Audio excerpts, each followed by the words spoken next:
South Africans were shocked recently when news broke that Isencane Lengane is not only continuing but even getting a spin-off. For years, viewers have called for the cancellation of the show, arguing that it promotes harmful behavior and puts young people in situations they are not ready for. Instead of listening to those concerns, the channel has chosen to double down, expanding the very show that people see as damaging. It feels like the audience's pain is being ignored, and the complaints about the harmful effects of such programming are being replaced with yet another round of entertainment built on the struggles of ordinary black people. This decision has left many asking, what exactly is the role of Moja Love's reality shows in our society, and are they doing more harm than good? Before we get into today's video, please like, subscribe, and turn the notification button on so that you receive a notification every single time I post a video. Moja Love has built its name by creating reality shows that deal with sensitive, personal, and painful issues.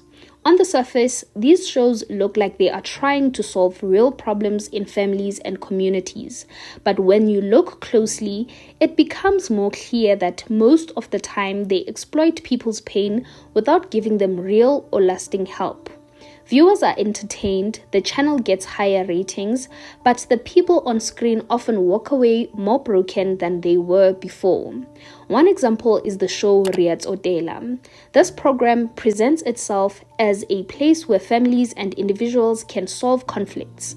People go on television to air out deep issues, things like cheating, money problems, family disputes, and painful betrayals. The host steps in, acting as a mediator. At first glance, it looks like therapy or counseling. But here is the problem. The host is not a trained psychologist, social worker, or counselor. He may mean well, but he is not qualified to deal with the complex trauma and emotional issues that guests bring to the table. As a result, many of the solutions offered are shallow or temporary. Once the cameras are off, those people go home often with the same problems or even worse ones, because now they are humiliated in front of the entire nation. Their private pain has been turned into public entertainment. But where is the real healing? Another show that has raised concerns is Ngwana Wa Tshwenya. The idea behind it sounds good, focusing on young people who are struggling and trying to fix family relationships. But again, the execution is questionable. Families appear on the show hoping for solutions, but the hosts are not professionals trained in dealing with children or family therapy. That is where the problem lies. When dealing with children, especially those facing difficulties, the wrong approach can cause long-term emotional damage. After the cameras stop rolling, those families are often left with trauma, stress, and humiliation. They do not receive ongoing counseling, follow-ups, or structured support. Instead, they are left to pick up the pieces on their own while their struggles remain permanently recorded for public consumption. If you've had serious problems with a child or a family member, you know it takes much more than just one conversation on TV to fix it. The idea could have been powerful, but without proper professionals guiding these processes, it becomes just another show that trades people's pain for views. The consequences of these shows are far-reaching. Families that appear on these programs often face long-term humiliation because their private problems are now public knowledge. Neighbors, co-workers, schoolmates, and communities watch their struggles play out on TV. Instead of healing, people leave with broken reputations and emotional scars. Children who appear on these shows may be bullied at school or judged for something they had no control over. Parents may lose respect in their communities. Relationships may be destroyed permanently, and even when a small solution is offered during the filming, it often does not last beyond the episode. The cameras leave, the production team moves on, but the families are left with the same or even deeper problems than before. To be clear, I'm not calling for the complete cancellation of Moja Love as a channel. The station employs many black South Africans, from producers to crew members to on-screen talent. In a country where jobs are scarce, The channel plays an important role in creating opportunities, but what people are asking for is responsibility. If the channel is going to make reality shows about family pain, childhood struggles, repossessions, and conflict, then it must provide effective solutions. That means hiring professionals like psychologists, social workers, mediators, and legal experts who can guide these situations properly. It means following up with families after the cameras are gone, making sure they get real help instead of just the humiliation. It means balancing entertainment with compassion and care.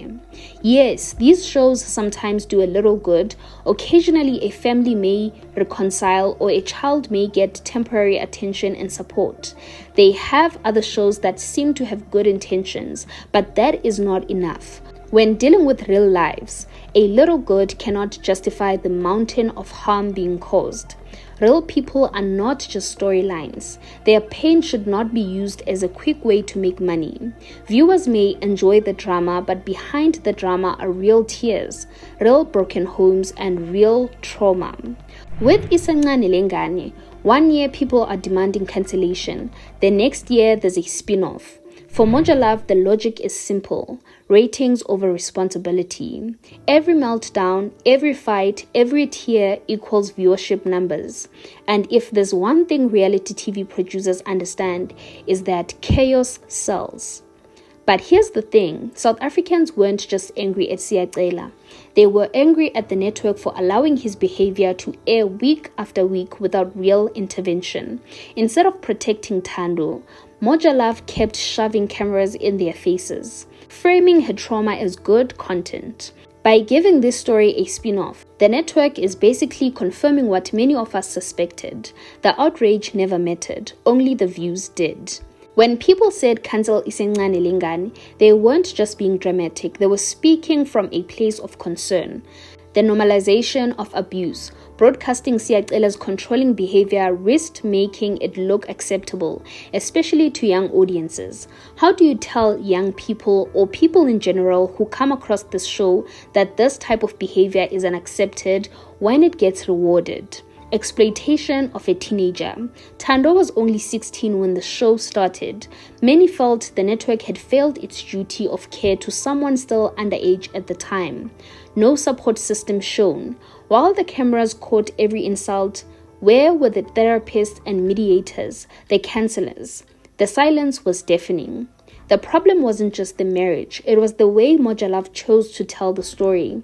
Instead of responsibly highlighting the dangers of early marriage or showing intervention, they focused on the most scandalous, shocking moments for maximum drama.